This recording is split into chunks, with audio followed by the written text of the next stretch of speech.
Good evening everyone. मैं आप सभी को सॉलिड स्टेट बताऊंगी। क्या होता है solid state, what is solid state. जैसे कि आप लोग अपनी पिछली कक्षाओं में पढ़ चुके होंगे कि सॉलिड स्टेट का एक मैटर का एक स्टेट होता है। से स्टेट ऑफ मैटर मतलब पदार्थ की एक अवस्था होती है। मैटर इसमें सॉलिड स्टेट आता है। वैसे तो 5 होता है स्टेट ऑफ मैटर, लेकिन सॉलिड, लिक्विड एंड गैस, हम आपको इन 3 के बारे में ही बस बताएंगे मैक्सिमम।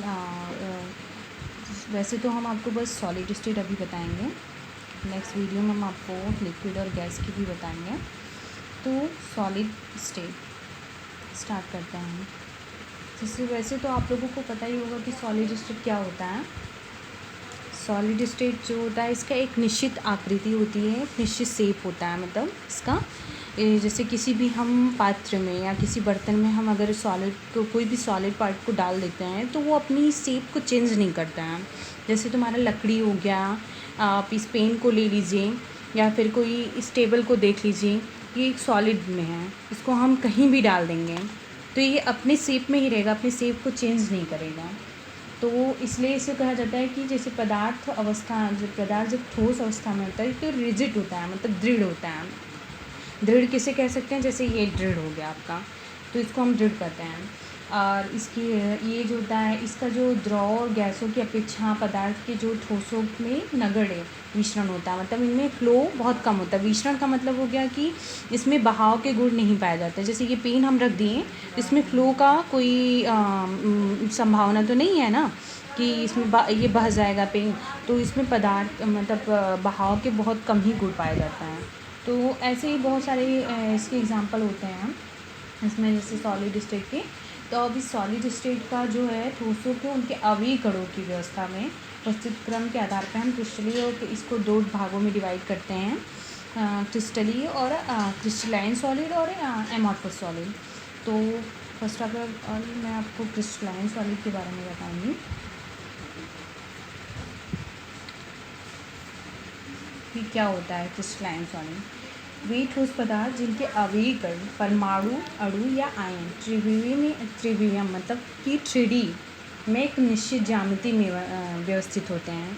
जैसे 3D से आपका ये एक रूम है, रूम में 3D अगर 3 डायमेंशन मतलब कोई रूम में आप 3 डायमेंशन मतलब एक्स हो गया, वाई हो गया और ये एक्स हो गया आपका, ये वाई हो गया और ये जेड।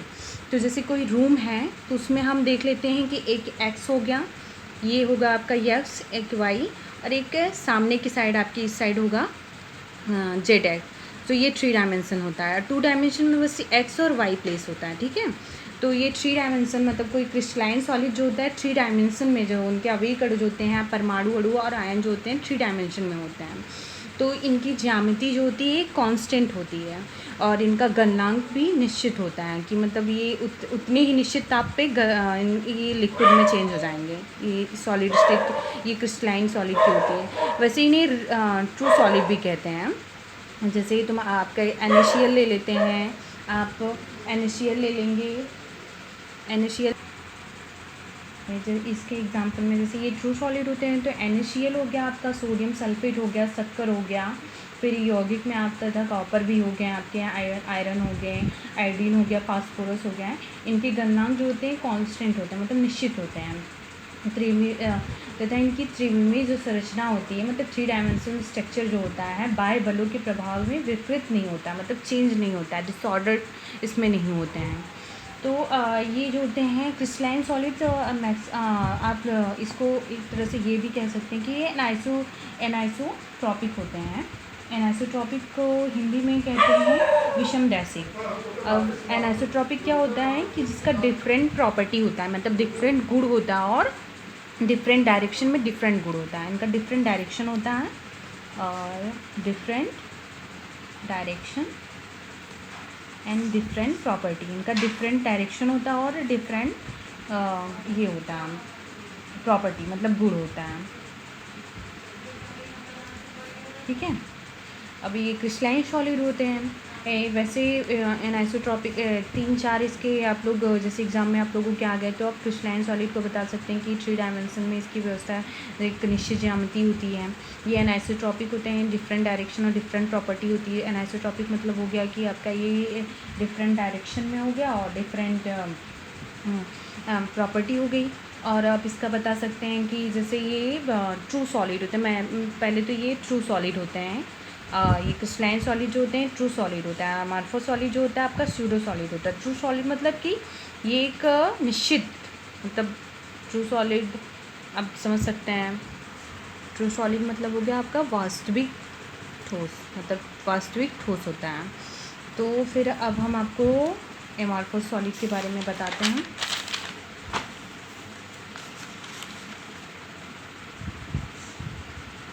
अमॉर्फस सॉलिड,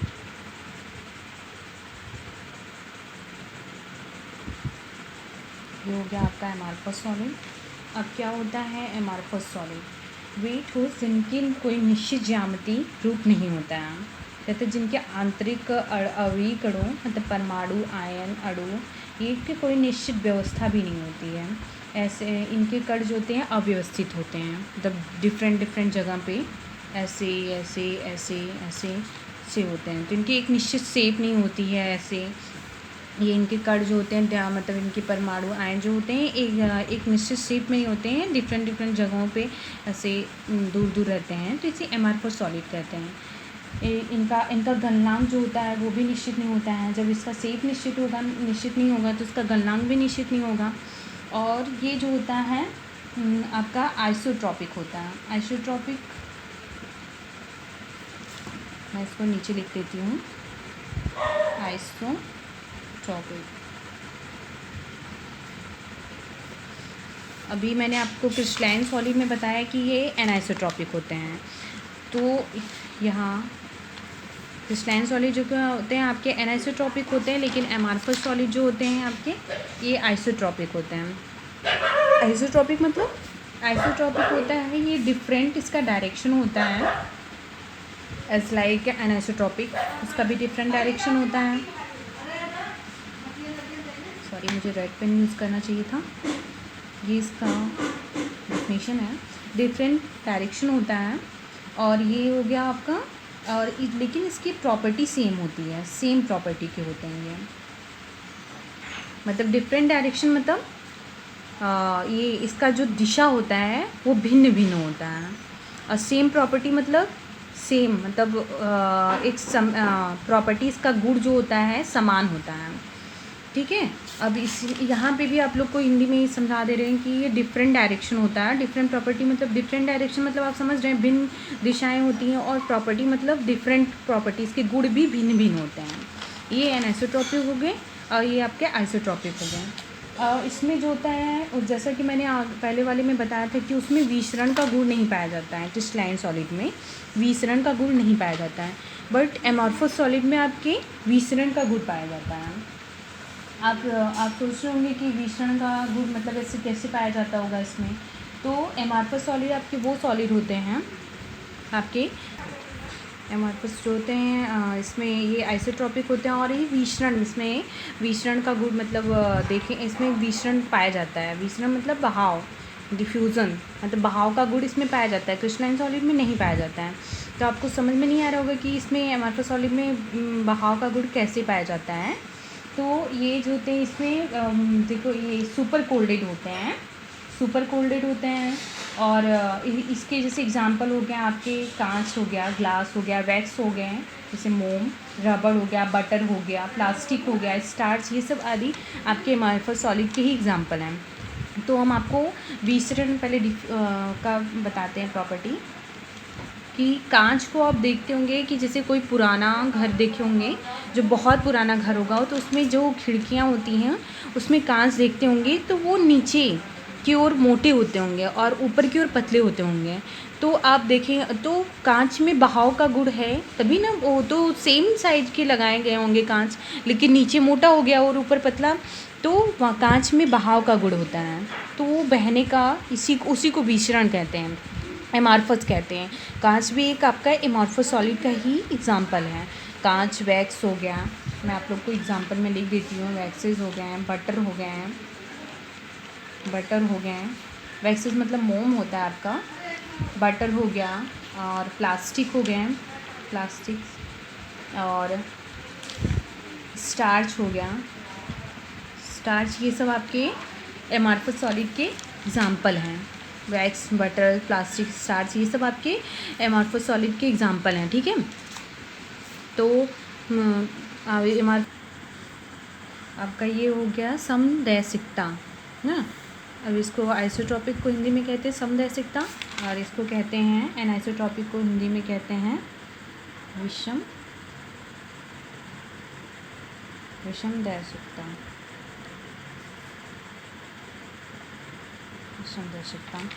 ये हो गया आपका समदैशिकता, और वो हो गया विषमदैशिकता।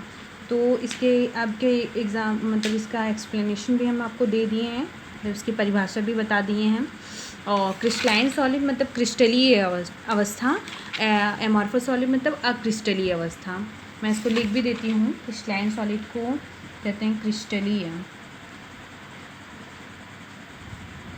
ठोस, और इसको कहते हैं एमॉर्फस सॉलिड को कहते हैं अक्रिस्टलीय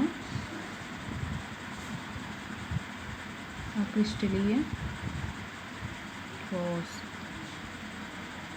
अक्रिस्टलीय ठोस, ये हो गया आपका अक्रिस्टलीय ठोस। ठीक है, अब हम आपको बताने जा रहे हैं यूनिट सेल के बारे में। यूनिट सेल मतलब एकक हो गया सेल, एकक सेल को यूनिट सेल कहते हैं हिंदी में, तो एकक सेल या एकक कोशिकाएं कहते हैं। अब यूनिट सेल को बताने से पहले हम आपको बता दे रहे हैं कि यूनिट सेल मतलब होता क्या है। तो यूनिट सेल जैसे कोई एटम हो गया, ये मैं चेंज कर दूँ, जैसे एटम हो गया, कोई एटम आप ले लीजिए। ये एटम होता है, बहुत सारे जब एटम मिलते हैं तो एक यूनिट का निर्माण करते हैं। एटम मतलब हो गया आपका परमाणु, बहुत सारे परमाणु मिलते हैं तो एक एकक सेल का निर्माण होता है। मतलब एक एकक सेल का मतलब कोई एक, जैसे ये सेल हो गया, बहुत सारे एटम्स ये हो गया आपके, इस सेल का निर्माण करते हैं। और जब ये यूनिट सेल्स मिलते हैं, जब बहुत सारे यूनिट सेल्स मिलते हैं तो एक लैटिस का फॉर्मेशन करते हैं। लैटिस मतलब जालक, तो हिंदी में जालक कहते हैं। एक लैटिस का निर्माण करते हैं, और जब बहुत सारे जालक मिलते हैं तो एक सॉलिड बनता है। समझ में आ गया ना आप लोगों को कि जब हम बहुत सारे परमाणु मिलते हैं तो एक यूनिट का निर्माण होता है। और बहुत सारे, अब एक एग्जाम्पल के तौर पे आप समझ लीजिए कि जैसे ईटा हो गया, ईटे को तो आप लोग देखे होंगे ना, तो वो जब उसके बहुत सारे छोटे छोटे पार्टिकल मिलते हैं एक ईटे का, तो फिर एक एटम का बहुत सारे मतलब उस छोटे छोटे पार्टिकल को आप एटम कह लीजिए। उस एटम से एक यूनिट का निर्माण हुआ, एक छोटे से ईटे का निर्माण हुआ, और उस यूनिट सेल से एक इकाइक सेल से मतलब इकाइक सेल हो गया, उससे लैटिस मतलब जब ढेर सारे ईंटें बनते हैं, एक दूसरे में ज्वाइंट होते हैं, तो एक लैटिस मतलब एक रूम का निर्माण होता है। ठीक है, और वो लैटिस जब ढेर सारे रूम बन जाते हैं तो एक घर पूरा निर्माण हो जाता है, उसको हम कहते हैं सॉलिड। ठीक है,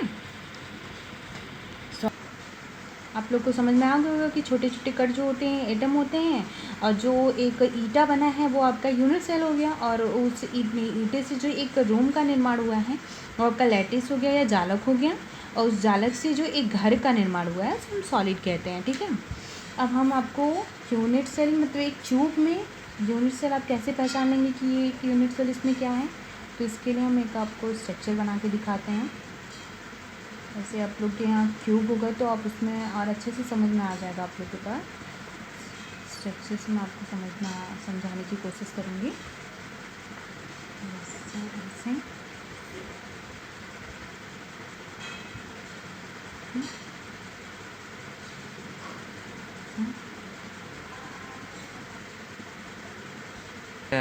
ये आपका स्ट्रक्चर ऐसे बन गया।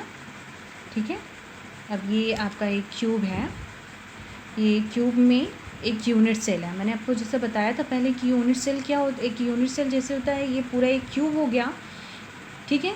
एक लैटिस जालक हो गया, इसमें एक क्यूब, एक यूनिट सेल मतलब एक ही पार्ट इसका यूनिट सेल मतलब एकक इकाई, ये इसको आप यूनिट सेल कहेंगे। अब इस क्यूब में आपको एक यूनिट सेल बहुत अच्छे से समझ में आ गया होगा, आई होप। ये आपका यूनिट सेल हो गया, ठीक है। अब ये यूनिट सेल हो गया, अब इसमें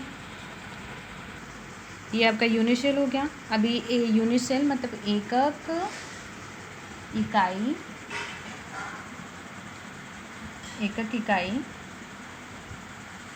इसका हम आप परिभाषा आप लोगों को बता देते हैं कि क्रिस्टल जालक का वो छोटे से छोटा भाग, कोई क्रिस्टल जालक है वो उसका छोटे से छोटा भाग जो संपूर्ण क्रिस्टल के प्रतिबिंब हो। मतलब यही आप अगर ढेर सारा अगर ऐसे ऐसे करके बनाएंगे, जैसे यहाँ पे ऐसे पूरा ढेर सारा करके मतलब एक पूरे में देखेंगे ना आप, ऐसे सामने से इसको देखेंगे, ये 3 डायमेंशनल स्ट्रक्चर है, इसको सामने से देखेंगे तो यही पार्ट फिर से यहाँ पे होगा। तो मतलब क्रिस्टल जालक का वह छोटे से छोटा भाग जो संपूर्ण क्रिस्टल का प्रतिबिंब हो, ये यूनिट सेल ही सारे क्रिस्टल का प्रतिबिंब है। हाँ, तो एकक इकाई या फिर एकक कोष्टिका, इकाई सेल या फिर एकक कोष्टिका कहलाता है, ठीक है। ये 3 डायमेंशनल स्ट्रक्चर होता है आपका, क्यूब में रहता है तो आपको बहुत अच्छे से समझ में आ जाता। अब हम यूनिट सेल को बताते हैं। यूनिट्स सेल जो होते हैं आपके 2 टाइप के होते हैं, ठीक है। यूनिट सेल आपके 2 टाइप के होते हैं। एक प्रिमिटिव मतलब आद्य, प्रिमिटिव होते हैं। एक होते हैं आपके नॉन प्रिमिटिव। वैसे आप लोगों के लेवल में तो ये है नहीं है प्रिमिटिव और नॉन प्रिमिटिव, आपके एक तैयारी के लिए BHU के एग्ज़ाम में पूछे जाते हैं कि कितने टाइप्स के होते हैं ये सब। तो आपको एक तरह से मतलब आपको अगर केमिस्ट्री से कुछ आगे पढ़ना हो तो इसके लिए मैं बता दे रही हूँ कि 2 टाइप्स के होते हैं यूनिट सेल, और 2 टाइप्स के होते हैं, प्रिमिटिव होते हैं, एक नॉन प्रिमिटिव होते हैं। तो प्रिमिटिव में जो होते हैं ये सिंपल क्यूबिक होते हैं, ठीक है। तो मतलब प्रिमिटिव मतलब होते हैं सिंपल क्यूबिक होते हैं, जैसे कोई एक ये सिंपल क्यूबिक है, मतलब एक नॉर्मल सा क्यूबिक सेल है, इसको हम सिंपल क्यूबिक कहते हैं। तो इसमें यूनिट सेल जैसे होते हैं फेस सेंटर्ड, ये बहुत सारे टाइप के होते हैं, तो इसको हम फेस सेंटर कहते हैं। ये ना आद्य हो गया आपका प्रिमिटिव जो होता है, इसको आद्य कहते हैं, आद्य कोष्टिकाएं। सिंपल प्रिमिटिव होते हैं या बेसिक यूनिट सेल होते हैं, इसको हम या तो फिर आप इसको बेसिक यूनिट सेल भी बोलते हैं, बेसिक यूनिट सेल। हिंदी में इसको हम लिख देते हैं सरल या आद्य, या फिर आप इसको कह सकते हैं मूलभूत एकक कोष्टिकाएं, ठीक है। और नॉन प्रिमिटिव होता है आपका, या फिर आप इसको कह सकते हैं सेंटर्ड यूनिट्स सेल, या फिर आप इसको कह सकते हैं केंद्रित एकक कोष्ठकीय, ठीक है। तो इसको तो प्रिमिटिव या फिर बेसिक यूनिट सेल या फिर सरल या आद्य जो सेल्स होते हैं, कोष्टिकाएं होते हैं, इसे ही कहते हैं आप। सिंपल इसी को मान लीजिए, इसके कोई टाइप नहीं होते हैं, ये इसे बस इसी को कहते हैं। सिंपल क्यूबिक सेल हो गया तो इसे सरल या फिर आद्य आप कह सकते हैं। अब ये सेंटर यूनिट सेल जो होते हैं ये होते हैं आपके 3 टाइप के।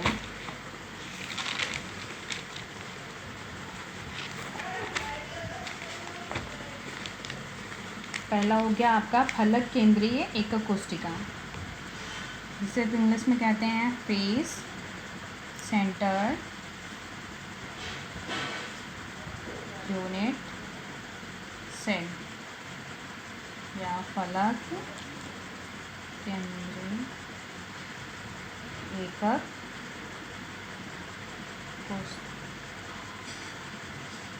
कोष्टिका, ठीक है।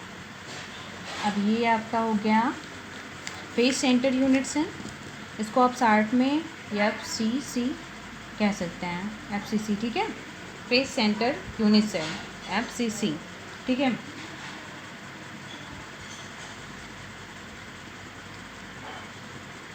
फेस सेंटर यूनिट सेल, ये फेस सेंटर यूनिट सेल हो गए। और आपका नेक्स्ट हो गया बॉडी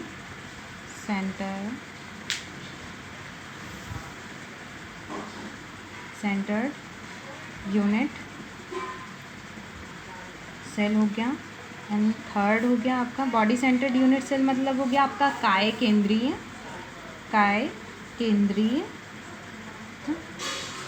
केंद्रित या अंतः केंद्रित कोशिका, काय केंद्रित कोशिका आप इसको कह सकते हैं। ठीक है। अब ये आपका थर्ड हो गया आधार केंद्रित कोशिका, या आप इसको कह सकते हैं इंग्लिश में आप इसको बेस सेंटर या फिर इन सेंटर्ड यूनिट सेल कह सकते हैं। तो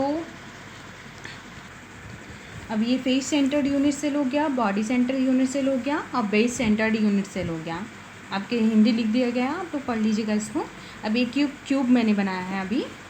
इस क्यूब में अब आपको हम बताते हैं कि फेस सेंटर क्या होता है। जैसे कोई हर फेस जो आपका क्यूब है उसके हर फेस पे जो आएगा उस जो पॉइंट है इसको फेस सेंटर्ड यूनिट सेल कहते हैं। अब आपका ये बॉडी सेंटर्ड क्या हो गया, किसी एक मतलब इसका जो बॉडी है कि हर एक कॉर्नर पे देख रहे हैं आप ये सब, ये सारे इसके कॉर्नर जो हैं, इसके ये जो कॉर्नर है उसके हर कॉर्नर पे हर बॉडी सेंटर मतलब हो गया आपका काय, मतलब एक यहाँ पे बिंदु होगा। मैं इसको दूसरे पेन से दिखा देती हूँ। एक इस पार्ट पे होगा, एक इस पार्ट पे होगा। तो ये बॉडी सेंटर हो गया। ठीक है। अब आधार बिंदु मतलब क्या हो गया, बॉडी सेंटर सॉरी ये आपका बेस सेंटर हो गया, मतलब बेस पे हो, जैसे ऐसे क्यूब रखा हो तो उसके एक ऊपर वाले पार्ट पे हो और एक नीचे हो, ये बेस सेंटर हो गया। बॉडी सेंटर मतलब उसके बीच में एकदम, ये पॉइंट एकदम बीच में होना चाहिए। जैसे कोई क्यूब हो तो उसके 3D डायमेंशन में तो बीच में कोई रूम है, उसके बीच में पार्ट सारे लोग उस साइड से ले लीजिए आप, बीच में उसको आप कहेंगे बॉडी सेंटर। और ये सारा ये आपका जो हर फेस पे है आपका ये फेस सेंटर्ड है। तो आपको अगर आपको ये वीडियो पसंद आया तो आप इस पर लाइक और कमेंट करिएगा। और जो चीज़ें नहीं समझ में आया आपको आप कमेंट कर सकते हैं। और नेक्स्ट वीडियो में हम आपको इसका ठीक से स्ट्रक्चर बना के अलग अलग चीज़ों को अच्छे से डिफ़ाइन करेंगे हम। और ये सारी चीज़ें और इसमें इससे रिलेटेड अभी जितनी चीज़ें बता चुके हैं इससे रिलेटेड आपको जो भी चीज़ नहीं समझ में आया आप उसको नीचे कमेंट सेक्शन में कमेंट कर सकते हैं। और इंग्लिश से रिलेटेड चीज़ें से अगर कोई प्रॉब्लम हो तो आप उसके लिए भी कमेंट कर सकते हैं, हम उसकी हिंदी आप लोगों को बता देंगे। आप लोगों को जो भी नहीं समझ में आया आप नीचे कमेंट सेक्शन में कमेंट कर सकते हैं। और इस स्ट्रक्चर को मैं फिर से नेक्स्ट वीडियो में आप लोगों को बताऊँगी अलग अलग करके। अभी टाइम कम है तो इसलिए मैं आपको इतना बता दे रही हूँ कि इसी में आपको समझा दी हूँ। मैं नेक्स्ट वीडियो में अलग अलग करके बताऊँगी। और जो भी चीज़ नहीं समझ में आया हो आप लोग प्लीज़ कमेंट सेक्शन में उसको पूछ सकते हैं हमसे। और अगर समझ में आया हो और अच्छा लगे तो आप कमेंट कर सकते हैं। Thank you so much.